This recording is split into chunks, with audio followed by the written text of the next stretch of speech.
Hello लोगोफोर news गोदान video नोंथांमोनखौ जोबोर बरनाय थाबाय। फाइनालि ओंखारनानै फैबाय बिटिआरनि साफ्रोम रायजो राजानि थाखाय जोबोर गोजोनथाव रादाब। बिटिआरनि रायजो राजानि गोबाव सम मोनगोन मोना आसुं आबुं जानानै थानाय अरुणोदय आरो स्वयं आसनिनि सायाव खुगा बेखेवबाय रायजोनि गिबि मन्त्रि डक्टर हिमन्त बिश्व शर्मा। बिथाङा मोनगोन मोना होगोन ना होआ बेसेबा उदासि जानानै थानाय बिटिआरनि रायजो राजा बिथांमोननि थाखाय बे जागोन जोबोर गोजोननि खौरां। फारसेथिं जायफोर बिथांमोना फ्लिपकार्टआव अनलाइन शपिं खालामो बिथांमोननि थाखायबो दङ मोनसे गोजोनथाव खौरां। स' बिदिब्ला दिनैनि बे भिडिअनि गेजेरजों नोंथांमोननो बेफोर गासैनिबो सोमोन्दै आबुङै फोरमायनानै होनाय जागोन। बेखायनो भिडिअखौ एसेबो स्किप खालामालासे जोबजासिमल' नायलांबाय थादो।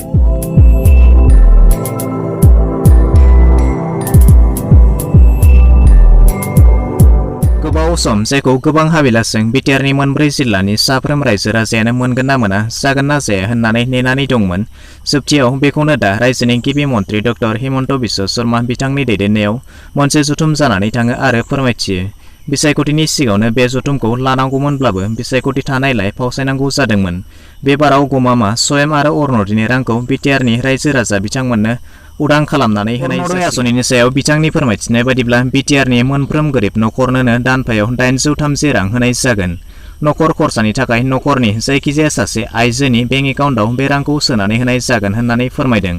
फोरमायनाय बादिब्ला जुन दाननि गेजेराव बे रांखौ होनाय जागोन। बेनिफ्राय स्वयं आसनिनि सायाव बिथाङा बुंदों बिटिआरनि फालांगि मावनो गोसो गोनां सेल्फ हेल्प ग्रुपनि सोद्रोमा बिथांमोननो फालांगिखौ फुवारनो आरो फेदेरनो थाखाय मोननै किस्तिनि गेजेरजों 50,000 रां होनाय जागोन आरो बे रांखौ जुन दाननि जोबनायसिम 10,000 हौवा एबा हिन्जाव सेंग्रा एबा सिख्ला बिथांमोना बे रांखौ मोननो हागोन। बेनि एप्लाइ प्रसेसआ माबायदि जागोन, सिगां एप्लाइ खालामनायानो जागोन ना गोदानै एप्लाइ खालामनांगोन, बेनि जेबो खौरां मोननाय जाथ'वाखै। खौराङा जाबाय जायफोरा इन्टारनेटआव अनलाइन शपिं खालामो थामहिनबा फ्लिपकार्टजों मुवा बेसाद बायो बिदिब्ला नोंथांमोननि थाखाय मोनसे मोजां खौराङा जाबाय नोंथांमोना दानिफ्राय फ्लिपकार्ट एप एबा फ्लिपकार्टआव एसामिस रावजोंबो फ्लिपकार्टखौ बाहायनो हासिगोन।